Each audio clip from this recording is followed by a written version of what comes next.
Como eu havia avisado, a manifestação desse último domingo não serviu para absolutamente porra nenhuma. Primeiro, a proibição de que se colocasse o impeachment já, a ordem de Bolsonaro para pedir fora Lula só em 2026, o que é um absurdo. Afinal de contas, a eleição de 26 vai acontecer com ou sem manifestação. É inútil chamar uma manifestação de fora Lula para 2026 se a gente não quer que os efeitos sejam imediatos, né? Me lembra muito a estratégia dos tucanos, do PSDB, que na época do mensalão, Fernando Henrique dizia, junto com Serra, que deveria deixar Lula e o PT sangrarem para depois eles vencerem as eleições. Não só, né, você sacrifica o país com essa estratégia, porque o PT não sangra sozinho, ele sangra afundando o país, sangrando o país junto com ele, mas para além disso é uma estratégia absolutamente fracassada, né? Lula se reelegeu depois do mensalão, em que o PSDB se negou a colocar o pé no acelerador do impeachment, depois elegeu Dilma e reelegeu Dilma. E eu lembro nas manifestações pelo impeachment que nós organizamos que no início o PSDB também era contra o impeachment da Dilma, com o mesmo discurso de deixar o PT sangrar. Pois é, exatamente a mesma estratégia agora parece estar sendo adotada por Bolsonaro, né? Limitar as pessoas de levarem os seus cartazes, de discursarem principalmente em caminhões de som, pedindo o impeachment já imediatamente do Lula, evidentemente levou a uma adesão menor para as manifestações. E um outro ponto fundamental, focar no Rio de Janeiro, sendo que não existe queda de presidente da República, não existe desgaste contra qualquer governo sem Avenida Paulista, sem o Estado de São Paulo, mas mais do que o Estado de São Paulo, sem manifestações convocadas no país inteiro. Na época do impeachment da Dilma, nós só conseguimos derrubar a Dilma porque todas as capitais do país e as principais cidades do interior foram uníssonas em organizar as maiores manifestações da história pelo impeachment, né? Mas, infelizmente, a gente sabe que não é essa a intenção do Bolsonaro. E eu vou aproveitar esse vídeo aqui para falar também, rebater alguma das falas e reagir a alguma das falas do Bolsonaro no Flow, especialmente em relação ao Supremo Tribunal Federal, CPI da Lava Toga e a PEC antiprivilégio de minha autoria, em que a gente está quase atingindo as 171 assinaturas necessárias para protocolar. Antes de continuar esse vídeo, eu vou pedir para você deixar o seu like, se inscrever no canal, clicar no sininho para receber as notificações, já compartilhar esse vídeo, e lembrando que nós estamos agora com o Clube do Livro. Você que quiser ser um dos fundadores da editora Valete, é só você clicar no link que eu vou deixar na descrição do vídeo. Bom, vamos começar então reagindo aqui primeiro à fala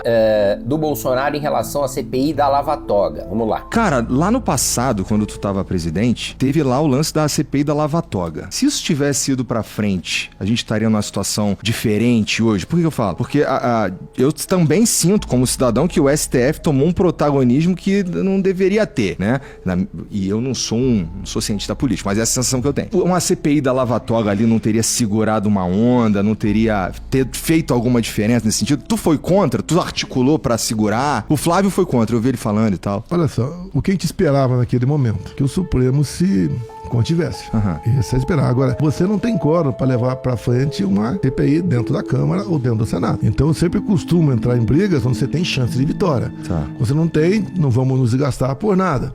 A gente vai desgastar mais ainda com o Poder Judiciário por nada. E você pode ver, no Poder Judiciário, tudo se acerta ali. Vamos lá, primeira fala do Bolsonaro. A gente esperava que o Judiciário e que o STF se contivesse? Como assim? Né? Vendo todo o histórico do Supremo, a maioria nomeado pelo PT, os abusos do Supremo começaram muito antes do governo Bolsonaro, né? Decidir questões legisladas pelo parlamento, querer legislar no lugar do parlamento, querer interferir nas prerrogativas do executivo, do legislativo, esses abusos do STF já aconteciam muito antes do Bolsonaro ser presidente. Então não existe essa expectativa de que agora, porque o Bolsonaro é presidente, o Supremo vai se conter. Isso não existe, né? Bolsonaro sabe muito bem. E o outro ponto fundamental, que é uma mentira dele, né? Nós não tínhamos maioria para derrotar o Supremo no Senado. Já havia o número necessário de assinaturas coletado para instaurar a CPI da Lava Toga no Senado.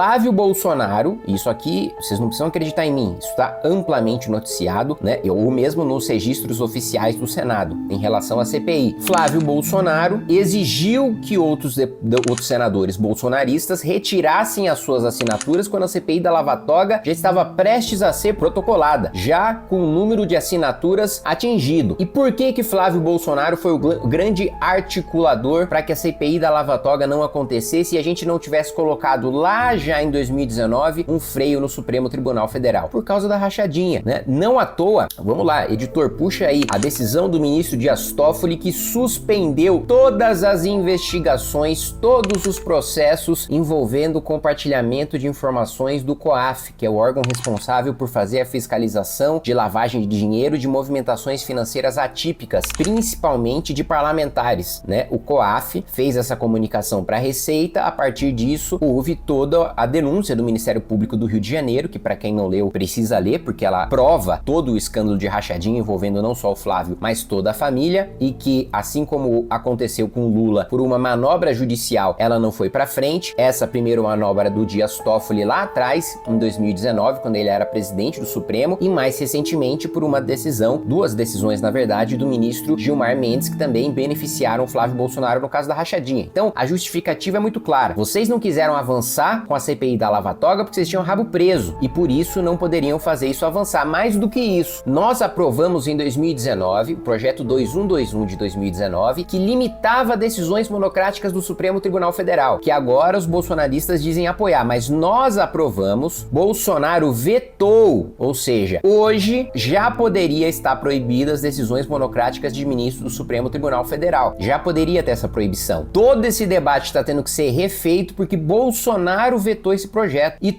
todos os deputados e senadores bolsonaristas votaram para manter esse veto. Vamos colocar as claras aqui, a realidade das coisas. Por que Bolsonaro destruiu a CPI da Lava Toga? Por que vetou o fim das decisões monocráticas? Porque ele e sua família tinham rabo preso. O famoso escândalo da rachadinha. A compra dos imóveis incompatíveis com a renda da família, tudo em dinheiro vivo. Recente aquisição da mansão de Flávio Bolsonaro, também absolutamente incompatível com a sua renda. Mas agora vamos avançar, vamos falar sobre outro assunto aqui, PEC antiprivilégio. Bolsonaro, por que não pede para os deputados apoiadores assinarem a emenda de antiprivilégio da elite pública? Assim veremos quem é o centrão. Eu entendo ser MBL o autor, mas é uma boa PEC e proposta. Eu já fui parlamentar, não é porque alguém vai pedir, você vai assinar. Tinha coisa que o povo achava que devia assinar, eu não assinava também.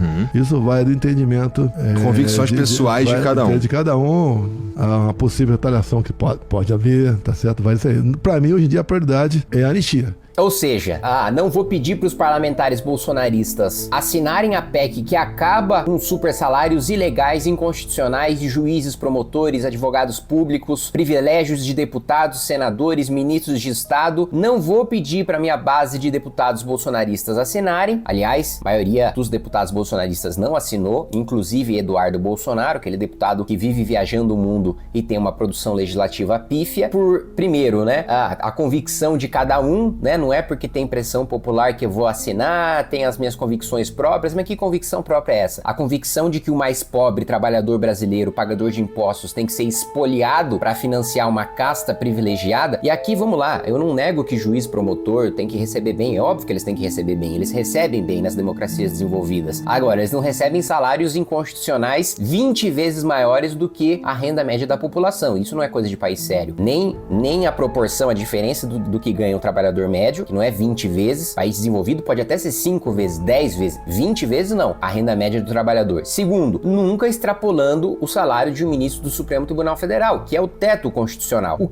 Qual é a convicção que possa existir, que pode existir, para você ser contrário a preservar o bolso do trabalhador brasileiro, especialmente o mais pobre? Preservar o bolso da classe média brasileira, que financia os altos privilégios do funcionalismo público lá em cima e os programas sociais lá embaixo. Qual é a justificativa pra isso? Não existe. Aí ele fala, mas pode ter retaliação. Pois é, aí vai dar coragem de você ser um parlamentar, né? Eu apresentei, mesmo com ameaças, mesmo com insinuações abertas de juízes e promotores contra mim, mesmo com um artigo de desembargador dizendo que vai pedir dano moral coletivo, né? Abertamente pra indenizar, né? Fazer assédio judicial pra indenizar juízes e promotores que estão sendo expostos graças a essa minha proposta. Aí vai da sua coragem. Então, se tem um deputado federal com medo de assinar uma coisa que é correta, que é certa, que vai preservar o bolso do trabalhador e que vai fazer justiça, ele tá com medo de sofrer retaliação do Ministério Público, do Judiciário, tá na hora do eleitor repensar se esse cara de fato tem espinha dorsal, pra não usar outra palavra, pra ser deputado federal, pra ser parlamentar. Claramente o Bolsonaro não tem, mesmo porque durante 30 anos foi parlamentar e nunca teve a coragem de enfrentar esses privilégios. Pelo contrário, né, sempre fez a defesa dos interesses corporativistas dos militares em detrimento do resto da população. Então, meus amigos, quero deixar esse vídeo, esse recado muito claro pra vocês. Todo esse desserviço prestado por Jair Bolsonaro à oposição brasileira, todas as ações de Bolsonaro que permitiram com que o PT voltasse ao poder e que agora nos atrapalham de retirar o PT do poder, precisa ficar muito claro, precisa ficar muito diferenciado. Diferente dessa farsa, eu de fato sou um parlamentar coerente, de direita e que vai apontar os escândalos, as incoerências, independentemente do espectro político em que a pessoa se encontre. Ainda que seja o mesmo que o meu, porque eu acho que esse seja o dever,